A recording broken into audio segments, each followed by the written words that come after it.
Okay, now we're on to find the beginning, middle, and end. Okay, I do this with everything. I'm talking to you about commercials right now, but this same little video will go in my acting classes as well. Okay, so if you and I are working on our virtual musical right now and you're watching the same video, I want you to think about the script that I've given you, or the script that is attached here, or the one you hope to do, in terms of beginning, middle, and end. It might be a very short scene, maybe 1 minute that you're going to record at home by yourself.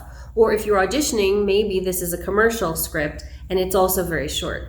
It still has a beginning, middle, and end. Just every story has a beginning, middle, and end. All right, I want you to find them. So what happens in the beginning? And just write BEG, okay? And then where does that transition or change? Where does it change to something else happening?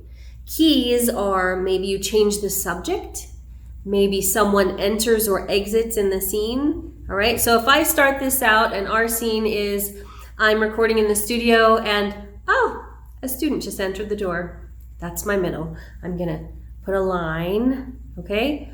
Physically, I'll show you a script copy, and I want you to actually draw a line when it changes from beginning to middle, okay? And the same thing when it changes to the end.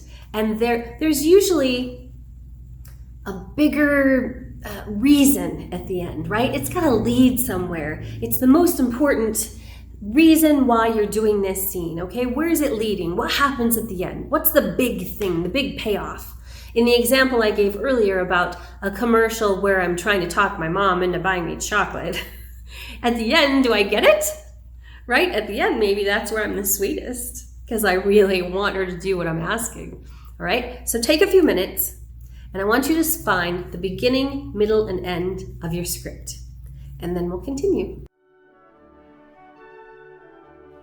What a great class. I'll see you in the next video.